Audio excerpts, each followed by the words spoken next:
एक घने और दुर्गम जंगल के मध्य में कवि नाम का एक आदिवासी व्यक्ति अपने छोटे से परिवार के साथ रहता था। कवि, उनकी पत्नी अमारा और उनके दो बच्चे माया और अर्जुन भरपूर फसलों और फलों के पेड़ों से घिरी एक अनोखी झोपड़ी में रहते थे। जंगल में जीवन चुनौतीपूर्ण था, लेकिन वे अपने सरल और सामंजस्यपूर्ण अस्तित्व से संतुष्ट थे। पीढ़ियों से उनके जीवित रहने के कौशल को निखारा गया था और वे अपनी सुरक्षा के लिए कुल्हाड़ियों, तीरों और विभिन्न उपकरणों का उपयोग करना जानते थे। जब वे फल और अन्य संसाधन इकट्ठा करने के लिए जंगल में गए तो हर दिन नया रोमांच लेकर आया। एक धूप वाली सुबह जब वे अपनी नियमित खोज यात्रा पर निकले तो उन्हें नहीं पता था कि यह दिन अन्य सभी दिनों से अलग होगा।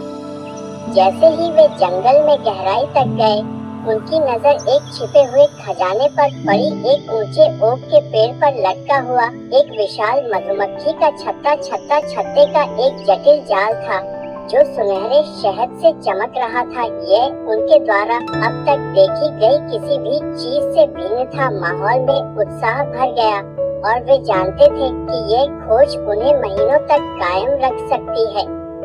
कवि शहद तक पहुंचने के लिए सावधानी से पेड़ पर चढ़ गया, जबकि अमारा और बच्चे आश्चर्य से देख रहे थे। ताजे शहद की मीठी सुगंध हवा में भर गई, लेकिन अचानक जंगल में एक अशुभ गुर्राहट गूंज उठी। छाया से एक विशाल काला भालू निकला। उसकी नजर कवि पर टिकी थी, जो अब अनिश्चित रूप से पेड़ पर बैठा था।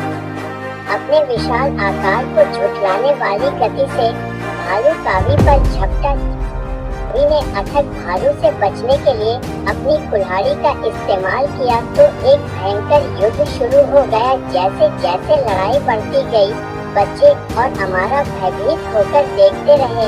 उनके दिल डर से धड़कने लगे।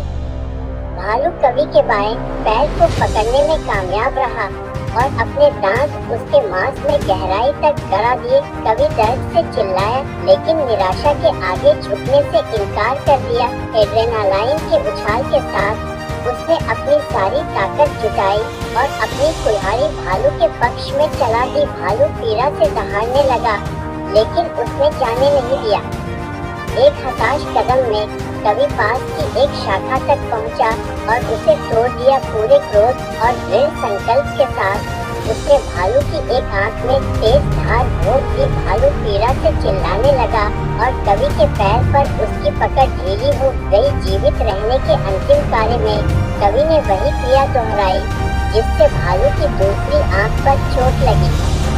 अंधा हो गया और अत्यधिक दर्द में भालू लड़खड़ाते हुए अस्त व्यस्त होकर वापस लौट आया। बस और लहूलुहान कवि ने एक पल भी बर्बाद नहीं किया। अपनी ताकत के आखिरी भंडार को बुलाते हुए उसने अपनी कुल्हाड़ी को अपने सिर के ऊपर उठाया और अपनी पूरी ताकत से उसे नीचे गिरा दिया, जिससे भालू की खोपड़ी पर प्रहार हुआ।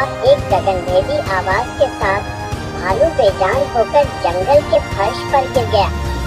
कवि जोर से हाँफते हुए और खून से लथपथ होकर रेंगते हुए अपने परिवार के पास वापस चला गया, जो उसकी तरफ दौड़ पड़े। वे जानते थे कि वे एक भयानक भाग्य से बाल बाल बच गए हैं। कुछ शहद और फल इकट्ठा करके वे लंगड़ाते हुए अपनी कुटिया में वापस चले गए।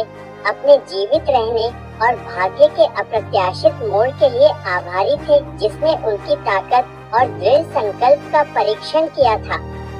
जैसे ही उन्होंने विशाल काले भालू के साथ मुठभेड़ की अपनी कहानी साझा की, वे अपने परिवार के लचीलेपन और खतरनाक जंगल में जीवन की अप्रत्याशितता पर आश्चर्यचकित हुए बिना नहीं रह सके। यह एक ऐसा दिन था जिसे वे कभी नहीं भूलेंगे।